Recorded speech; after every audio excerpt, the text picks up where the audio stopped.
Bonjour à toutes et à tous. Alors aujourd'hui, je vous retrouve pour vous présenter The Magic Tarot qui a été illustré par Amaya Arrazola. Donc ce jeu est paru chez Fournier, un éditeur espagnol, en 2019. Voilà. Alors la boîte est plutôt sympa parce que comme vous pouvez le voir, elle a des reflets argentés au niveau au niveau des inscriptions. Donc la boîte, sinon, elle est toute simple, comme vous pouvez le voir. On a ensuite un livret ici, un livret qui est composé, non, un livret qui est, pardon, écrit en plusieurs langues, dont le français. Mais c'est un livret vraiment, vraiment banal, qui n'est pas du tout adapté au jeu. C'est-à-dire c'est un livret standard qui est sûrement proposé dans tous les jeux Fournier. Alors ici, on a qu'est le tarot. Bon, c'est pas forcément bien traduit pour le coup. Puis les significations des arcanes majeures, mais il n'est pas évoqué, enfin les illustrations ne sont pas évoquées, enfin comment dire, les significations ne sont pas adaptées aux illustrations spécifiquement. Ensuite on a les arcanes mineures.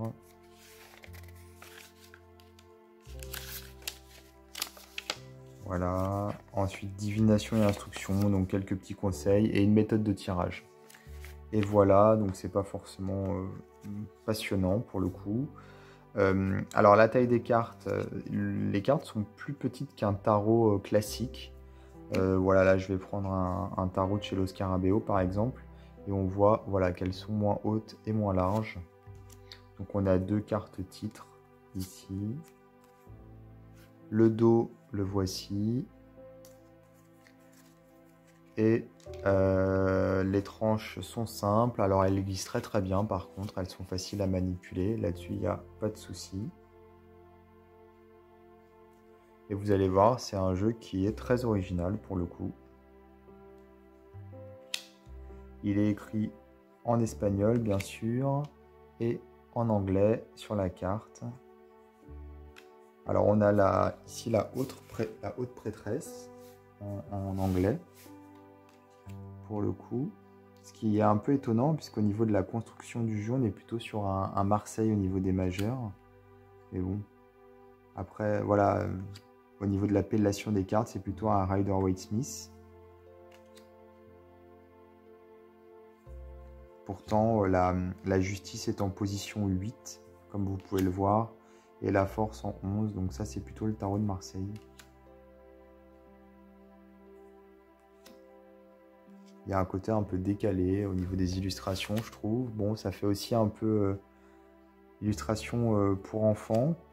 Mais ouais, il y a surtout un côté très décalé. Il est vraiment original ce jeu. Il y a des cartes que j'aime beaucoup, comme celle-ci. Je la trouve vraiment très sympa. J'aime bien les baskets du diable. Elles sont plutôt cool.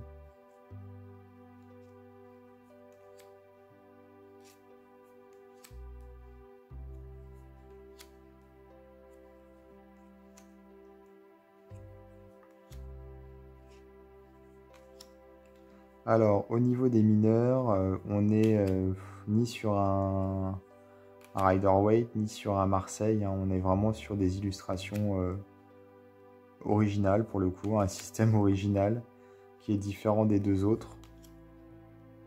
Puisque, voilà, on retrouve pas particulièrement... le Marseille, pas du tout, ça c'est sûr. Mais au niveau des illustrations, on n'est pas trop sur le Rider-Waite non plus. Hein. Mais bon, il est amusant ce jeu, je trouve, vraiment. Très coloré, ça c'est sûr.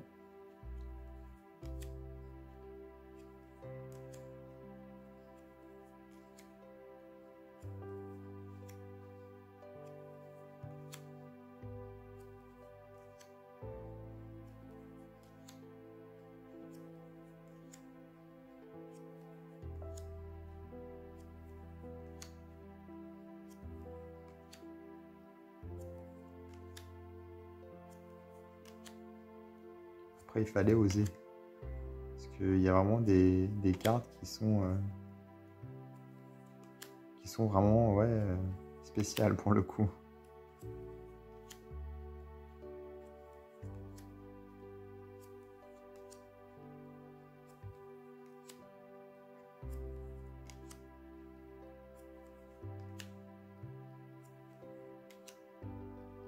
Il a un côté kawaii, je trouve, en même temps.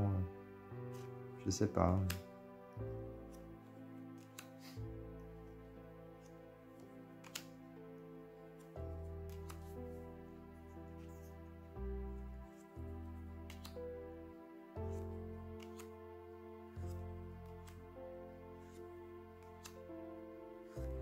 Alors, on peut le trouver encore très facilement sur la plupart des plateformes de vente en ligne, puisqu'il est sorti il n'y a pas longtemps. Fournier, c'est un éditeur quand même assez connu, donc voilà, il est distribué un peu partout et on peut donc se le procurer très facilement, et en plus il coûte pas très cher pour le coup. Donc voilà, moins de 20 €, ça c'est sûr. Donc la plupart des jeux, ouais, la plupart des jeux de Fournier sont relativement peu coûteux. En tout cas, voilà pour ce jeu The Magic Tarot. Alors, je vous invite à vous abonner à ma chaîne et je vous dis à bientôt pour d'autres vidéos.